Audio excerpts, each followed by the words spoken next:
living life, every day, late at night, not okay. All I want, and I pray, all I need.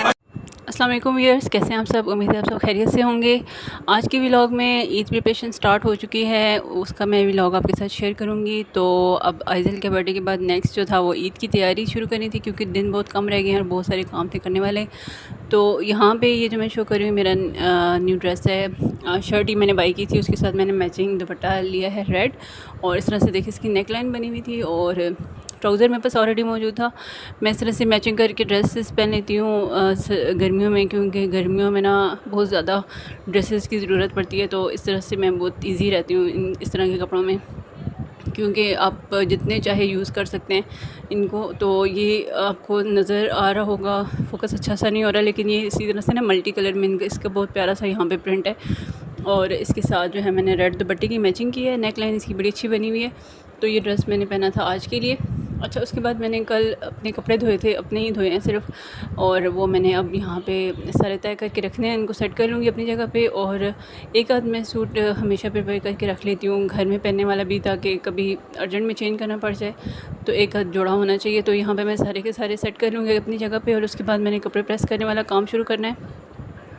तो ईद के लिए जो dresses है मेरे, वो मैं साथ साथ प्रेस करना शुरू कर दूँगी, क्योंकि ईद के दिन कम रह गए हैं। तो मैं थोड़े थोड़े करके साथ साथ प्रेस कर लूँगी। तो आज सबसे पहले तो मैंने जो प्रेस किए हैं वो अपने ड्रेसेस जो न्यू हैं कुछ, और कुछ जो है ना मैंने वेयर कर लिया। जैसे ये न्यू ही था, मैंने आइज़ल के बर्थडे पे वेयर किया था, मैंने उसको फिर वॉश करके रख लिया। तो ईद पे फिर ये काम आ जाएगा, तो इसलिए मैंने इसको प्रिपेयर करके रखना है। इसको मैं हैंग कर लूँगी कबर्ड्स में इन सूट्स को। तो फिर ये है कि जब ईद वाले दिन जब भी अगर इनको कोई थोड़ी बहुत ज़रूरत हो तो फिर दोबारा से बंद इस्त्री कर लेते, लेकिन अगर ना ज़रूरत पड़े तो एज इट इज़ भी यूज़ हो सकते हैं, क्योंकि हैंगर में और हैंग हुए में अलमारी में तो कोई उसको इशू नहीं होता। तो असल में होता ये है कि यहाँ पे ना अक्सर लाइट चली जाती है, और इवन ईद से पहले मेरे साथ तो ऐसे हुआ है कि कम से कम 5 से 6 ईदें ऐसी हैं कि जिसमें ना चांद रात वाले दिन लाइट चली जाती थी, और वो आती थी ईद की सुबह। और यहाँ पे ईद की नमाज़ भी बहुत जल्दी पढ़ी जाती है। तो फिर ये है कि अगर आपने तैयारी नहीं की हुई है पहले से ही, तो फिर आपके ना ईद की नमाज़ भी रह जाती है। तो इसलिए मैं पहले से ही प्रेस करके रख लेती हूँ। तो इस तरह से मैंने कपड़े रेडी कर लेने हैं यहाँ पे।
अच्छा, ये मेरे घर के यूज़ का ड्रेस था, इसको मैं घर में ही पहनती थी, तो ये साथ में एक आध एक्स्ट्रा करके रखती हूँ, ये वो था।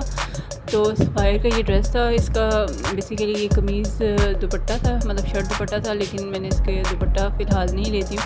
दुपट्टा मैं इसके साथ शिफॉन का ही मैचिंग में ले लेती हूँ। और मैंने एक पिक्चर भी शेयर की थी आपके साथ। इस तरह से इसका नेक लाइन बना हुआ है, फ्रिल के साथ मैंने बनवाया था, और इसमें से बटन का डिज़ाइन है, और चाक पे मैंने जो है इसकी करवाई थी पाइपिंग। और उसके बाद ये ड्रेस है मेरे हस्बैंड का, ईद के लिए मैंने बनवाया था उनका एक ये ड्रेस, और ये मैं अब इस्त्री कर लूँगी और प्रेस करके ना मैं अच्छे से इसको और हैंग कर लूँगी। हैंगर के साथ मैं इसको कपड़े में लगा दूँगी। तो एक ड्रेस जो है उनका भी रेडी होके आया नहीं है, वो जब आ जाएगा तो उसको भी प्रेस कर लूँगी। तो ये जो है ये मैं रेडी करके पहले रख रही हूँ।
अच्छा, उसके बाद ये ड्रेस मेरा टेलर से सिल के आया है। मैंने ईद के लिए एक लॉन का ये ड्रेस सिलवाया है और ये ड्रेस है बोनांजा सतरंगी के लॉन का सूट है और इस तरह से मैंने इसका नेक लाइन बनवाया है। मैं ड्रेस डिज़ाइनिंग आइडियाज़ में ना पूरा इसको शो करूँगी। तो ये इस तरह से मैंने लेस के साथ इसका बाजू और दामन पे सारा बनवाया था।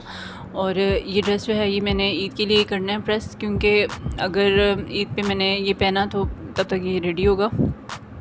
वैसे तो मेरा इरादा था कि जो आइज़ल के बर्थडे के लिए बनवाया था सूट मैंने, वो मैंने पहना नहीं था। अगर मौसम अच्छा हुआ तो वो पहनूँगी, लेकिन देखें अब क्या होता है। और उसके बाद मैंने ये प्रेस कर लिया था और प्रेस करके फिर मैंने इनको हैंग कर लिया। उसके बाद किचन के भी छोटे मोटे काम थे जो करने वाले थे, तो वो मैं कर लूँगी। तो ये जो है आलमोस्ट ईद के जो मेरे ड्रेसेस थे वो रेडी हो चुके हैं। एक दो ड्रेसेस और हैं जो इस्त्री करने वाले हैं, वो बाद में कर लूँगी। और अभी आज जो है मैं बस आयरन का यही काम करूँगी और उसके बाद बच्चियों की भी साथ साथ मैं प्रिपेयर कर रही हूँ। एक दो दो सूट्स तो मैंने उनके प्रिपेयर करके पहले रख लिए हैं। अब साथ साथ जो है उनको भी फाइनल टच देनी है, क्योंकि ईद के दिन कम रह गए और इस तरह से करके थोड़ा थोड़ा सा करके मैं साथ साथ ये काम भी ख़त्म कर लूँगी।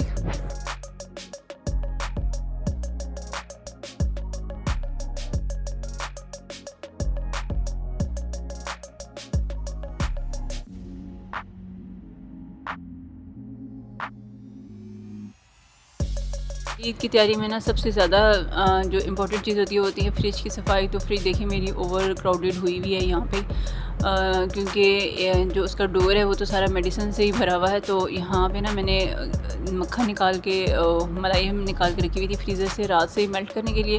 तो ये मैंने इसमें से निकाल लिया। इसका मैं घी बना लूँगी ताकि फ्रीज़र मेरा खाली हो जाए। अब फ्रीज़र में जो बर्फ़ वगैरह रखी हुई है वो मैं निकाल के, मतलब बाकी जितना भी सामान है वो मैं नीचे वाले फ्रीज़र में रखूँगी। और यहाँ से ना मैंने सारे का सारा इसको रिमूव करके इसको मैं साफ़ करूँगी फ्रीज़र को, क्योंकि इसमें ना अच्छी खासी बर्फ़ जम चुकी है और नीचे जो है ना कोई पैकेट वगैरह रखने की वजह से उसका खून टपक के वो भी लगा हुआ है। तो इसको साफ़ करना अच्छी तरह से।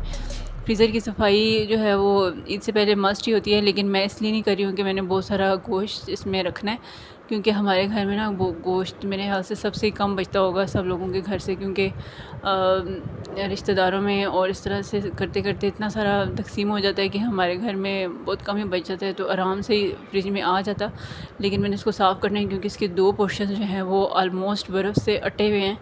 तो इनको ना मैंने अब निकालना था। तो इसमें से ये सारी चीज़ें मैंने निकाली हैं और ये मैं निकाल के मैं नीचे वाले फ्रीज़र मैंने रख दी थी। और उसके बाद ना मैंने इसको खोल दिया था। सारे जो डोर्स में भी जितनी चीज़ें पड़ी हुई थी, मटर छिले हुए, चटनी का पेस्ट बना हुआ पड़ा हुआ है, लहसुन का पेस्ट है, ये सब चीज़ें जो है ये मैं निकाल के नीचे वाले फ्रीज़र में रख दूँगी ताकि ये डिफ्रोस्ट ना हो जाए। और उसके बाद जब मैं क्लीनिंग कर लूँगी तो उसको मैं दोबारा से ऊपर रख लूँगी। अच्छा, उसके बाद ना मैं आज बनाई थी अरवी का सालन। तो यहाँ पर मैंने मसाला वगैरह इसका तैयार कर लिया था। ये आलमोस्ट अब बस गलने का ही इसका प्रोसेस रह गया।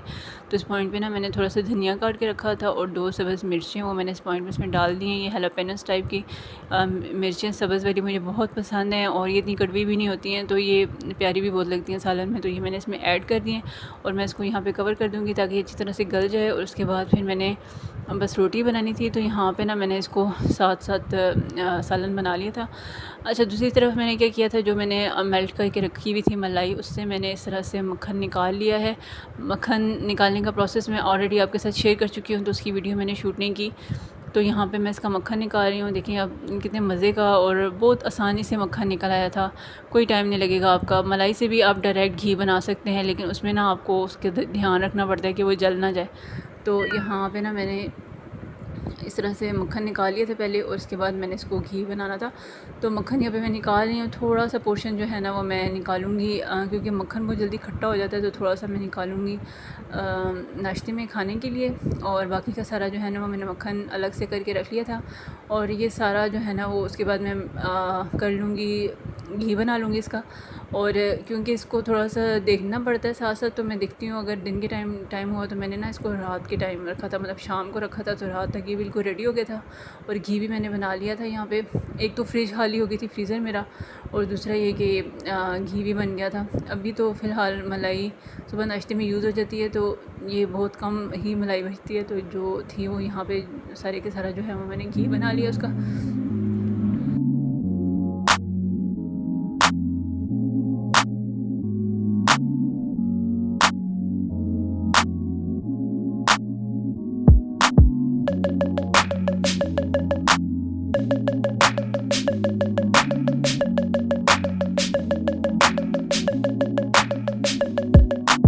अच्छा, यहाँ पे मैंने सारे का सारा मक्खन तैयार कर लिया। आप देखें इस तरह से बन के तैयार हो चुका है। और उसके बाद ये धनिया था मेरे पास, थोड़ा थोड़ा पीला पड़ गया था जब आया था, तभी इतना फ्रेश नहीं था, तो ये मैंने ना काट लेना है। इसके पत्ते वाला पोर्शन छोटा छोटा सा मैं चॉप कर लूँगी अपनी मुर्गियों के लिए। उनको ना इस तरह की वेजिटेबल्स बहुत पसंद है, तो मैं ये काट के तो उनके लिए रख रही हूँ। तो जब मैं नीचे जाती हूँ तो साथ ले जाती हूँ और उनको डाल देती हूँ। तो यहाँ पे मैंने इसको भी काट लिया था और उसके बाद मैंने सारा शेल्फ वगैरह साफ़ कर ली। और उसके बाद मैं रोटी बनाने लगी थी, क्योंकि यहाँ पे खाना खाने का टाइम भी हो चुका था दिन का। तो मैंने यहाँ पे फिर फटाफट से रोटी बना ली थी। और उसके साथ साथ मैं फ्रीज़र भी साफ़ करी थी। फ्रीज़र का मैं साथ साथ जितनी भी बर्फ़ रिमूव हो रही थी साथ साथ मैं उसको करी थी। तो यहाँ पे देखिए आप, ऑलमोस्ट ऊपर से भी जो है ना बर्फ़ जो है वो मेल्ट होकर इस तरह से टपक रहा है। ऊपर ज़्यादातर जो है ना टोमेटोज़ का पेस्ट ही लगा हुआ है उसके साथ, और इस तरह से उखड़ रही है थोड़ी थोड़ी, लेकिन अभी भी है इसका टाइम। मैंने इसको फ्रिज को बंद करके रखा हुआ है। और साइड्स जो हैं वो बिल्कुल इसकी क्लियर हो चुकी थी यहाँ पे। और नीचे वाले पोर्शन में भी ऑलमोस्ट मेल्ट हो चुका था। जो थोड़ी सी ज़्यादा लेयर बनी हुई है उसका भी थोड़ा सा टाइम रहता था, तो इसको भी मैं साथ साथ करी थी। और उसके बाद फिर मैंने क्या किया कि जब ये सारे का सारा मेल्ट हो चुका था तो मैंने इसका बर्फ़ सारी उतार ली। और फ्रीज़र में ना कभी भी बर्फ़ साफ़ करते हुए उसमें छुरी वगैरह का इस्तेमाल ना करें, वरना बहुत बड़ा नुकसान हो सकता है आपका।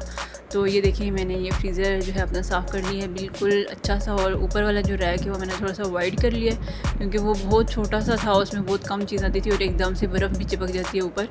तो ये सारी का सारा साफ़ हो चुका है। अब ये इसका नीचे वाला जो पोर्शन है वो मैंने वॉश करने के लिए बाहर निकाला हुआ था, उसको मैं वॉश करके इसके साथ लगा दूँगी।